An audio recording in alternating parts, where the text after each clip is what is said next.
English. ಈ ಚಾರ್ಟ್ಗೆ sounds of English ಅಂತನಾ? ಓಕೆ. ಇದರಲ್ಲಿ ಇಂಗ್ಲಿಷ್ ಸೌಂಡ್ಸ್ ಅಲ್ಲಿ ಓವೆಲ್ಸ್ ಮತ್ತೆ ಕಾನ್ಸನೆಂಟ್ಸ್ಗಳು ಬರ್ತವೆ. ಓಕೆ. ಯಾವ್ಯಾವ ಓವೆಲ್ಸ್ಗಳು ಅಂತಾನೆ A E I O U 5 ಓವೆಲ್ಸ್ಗಳಿದಾವೆ. ಓವೆಲ್ಸ್.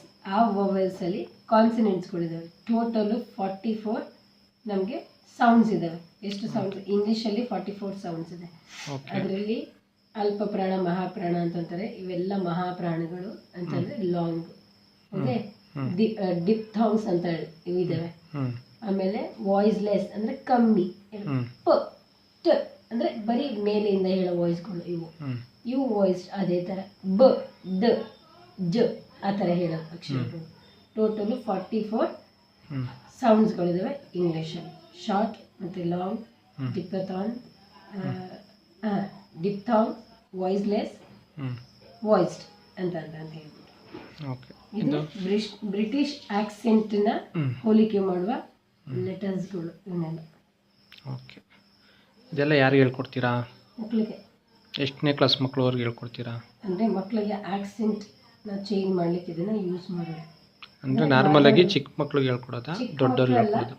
ಸ್ವಲ್ಪ ತಿಳುವಳಿಕೆ ಬಂದಿರೋ ಮಕ್ಕಳುಗಳಿಗೆ ಅಂದರೆ ಪ್ರೊನೌನ್ಸಿಯೇಷನ್ ಚಿಕ್ಕ ವಯಸ್ಸಿಂದಲೇ ಪ್ರೊನೌನ್ಸಿಯೇಷನ್ಸ್ಗಳನ್ನ ಚೇಂಜ್ ಮಾಡಬೇಕು ಅಂತ ಇದ್ದಾಗ ಮಕ್ಕಳಲ್ಲಿ ಇಂಗ್ಲೀಷ್ ಎಲ್ಲರೂ ಇಂಗ್ಲೀಷ್ ಮಾತಾಡ್ತಾರೆ. ಬಟ್ ಇಂಗ್ಲೀಷ್ ಒಳ್ಳೆ ಇಂಗ್ಲೀಷನ್ನು ಮಾತಾಡೋದಕ್ಕೆ ಬ್ರಿಟಿಷ್ ಆಕ್ಸೆಂಟ್ನ ಕಲಿತು ಮಾತಾಡಲಿಕ್ಕೆ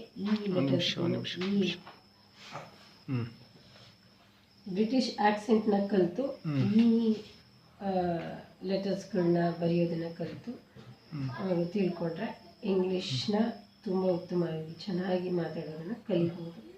ಅಂದರೆ ತುಂಬ ಒಳ್ಳೆಯದಾಗಿ, ತುಂಬ ಅಡ್ವಾನ್ಸ್ ಆಗಿ ಆಕ್ಸೆಂಟಿಂದಲೇ ನಮ್ಮ ಮಾತಾಡುವ ಅಂದರೆ ಕಮಾಂಡ್ ಆಫ್ ಲ್ಯಾಂಗ್ವೇಜಸ್ ಇಂಪ್ರೂವ್ ಆಗುತ್ತೆ. ಸೊ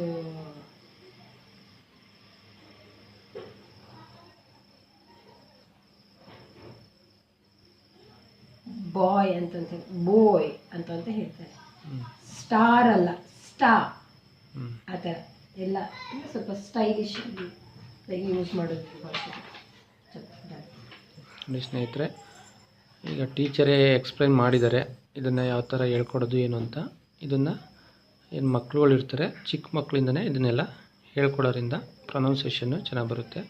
ಮತ್ತು ಇಂಗ್ಲೀಷ್ ಲ್ಯಾಂಗ್ವೇಜಲ್ಲಿ ಎಲ್ಲ ಕೂಡ ಚೆನ್ನಾಗಿ ನಾಲೆಡ್ಜ್ ಬರುತ್ತೆ. ಯಾವ ಥರ ಪ್ರೊನೌನ್ಸಿಯೇಷನ್ ಮಾಡಬೇಕು, ಯಾವ ವರ್ಡ್ಸ್ಗೆ ಹೆಂಗೆ ಮಾತಾಡಬೇಕು, ಯಾವ ಥರ ಹೇಳಬೇಕು ಅನ್ನೋ ಒಂದು ನಾಲೆಡ್ಜ್ನ ಮಕ್ಕಳುಗಳಿಗೆ ಕೊಡೋಕ್ಕೋಸ್ಕರ ಇದನ್ನೆಲ್ಲ ಪ್ರಿಪೇರ್ ಮಾಡಿದ್ದಾರೆ. ಹಾಗಾಗಿ ಇಷ್ಟೆಲ್ಲ ಮಾಹಿತಿ ಕೊಟ್ಟಿದ್ದಾರೆ. ಮೇಡಮ್ಗೂ ಕೂಡ ಧನ್ಯವಾದಗಳು. Thank you so much.